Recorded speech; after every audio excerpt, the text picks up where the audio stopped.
Coucou, alors un peu dans le même thème que la dernière vidéo.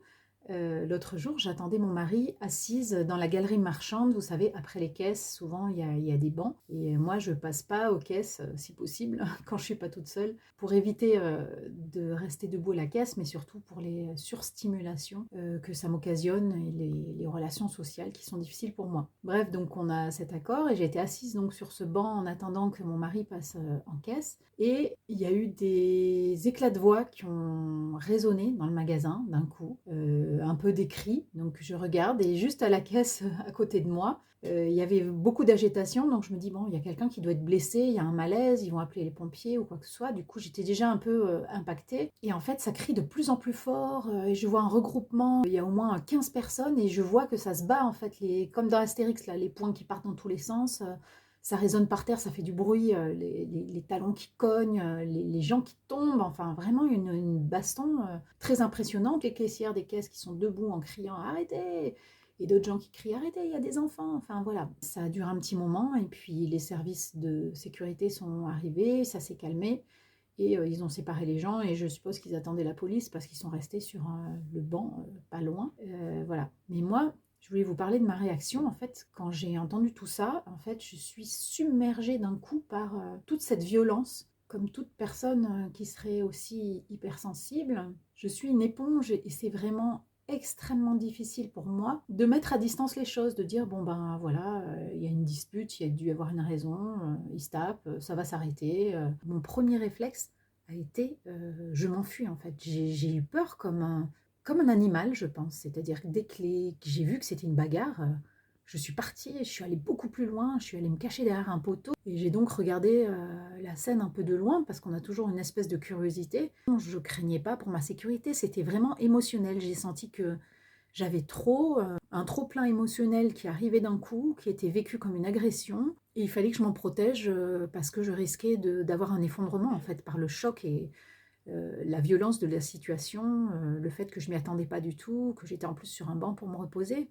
En rentrant chez moi, j'ai réfléchi pourquoi ça m'avait impacté en une fraction de seconde, cette réaction de fuite comme ça. Et d'écœurement, c'est vraiment parce que je pense que ça touche à mes valeurs profondes qui sont très importantes pour moi. Et je crois foncièrement que l'être humain est bon. Donc quand je vois qu'il se passe ce genre de choses, je me dis, bon, ils ont des raisons, mais pourquoi ils vont jusqu'à faire mal? Pour moi, c'est inadmissible, impensable de toucher au corps de l'autre pour lui faire mal. C'est précieux, la vie est précieuse et je ne peux pas me dire qu'il y a des gens qui délibérément vont faire mal au corps de l'autre ou à l'esprit de l'autre. Hein. C'était intolérable, une sensation dans le corps physique d'envahissement, d'écœurement, d'envie de vomir, de dégoût, de colère envers ce qui est en train de se passer. C'est intéressant parce que j'ai encore une fois une contradiction. En fait, souvent ma vie d'autiste est forte en contradiction. Et si on réfléchit à ces contradictions, on se rend vraiment compte que en fait, c'est des subtilités. C'est dans telle situation, quand il se passe exactement ça, je vais réagir comme ça. Puis dans une autre situation, si les planètes sont alignées, machin, je vais réagir autrement. Donc c'est vraiment surprenant. Je vous dis ça parce que quand il y a vraiment, enfin quand il y a un danger et qu'il n'y a personne pour intervenir, je suis toujours la première à aller dans le tas, non pas pour me battre, mais pour protéger les gens et demander d'arrêter en fait. Ça m'est arrivé par exemple, je passais dans une petite ville en voiture, j'étais quasiment au feu donc j'allais pas trop vite. Et je vois là un homme qui violente sa femme en pleine rue et qui lui tire les cheveux, elle a un bébé dans les bras, enfin, et donc là, moi je réfléchis pas, hein, j'ai ouvert la fenêtre, j'étais pas loin du tout, et j'ai crié «Arrêtez tout de suite, qu'est-ce que vous faites?» Et le gars a répondu «Ah ouais, elle a abîmé ma voiture.»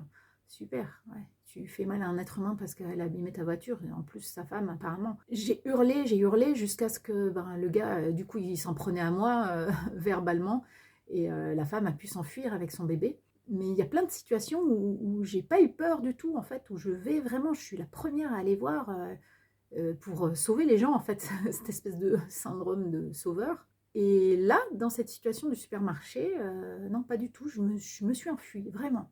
Et j'ai réfléchi, je pense, parce que tout le monde gérait la situation, il n'y avait pas besoin de moi, en fait.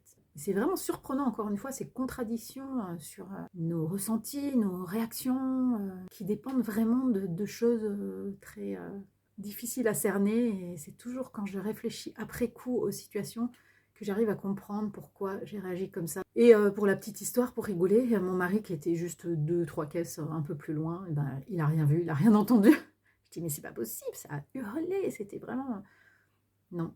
Donc lui, il est soupçonné d'être autiste et il a vraiment des réactions très différentes des miennes et je pense qu'il était dans sa bulle et complètement en train de faire ses courses, de payer ses courses et rien d'autre pouvait l'atteindre. Voilà. Voilà pour ce partage d'aujourd'hui. À bientôt.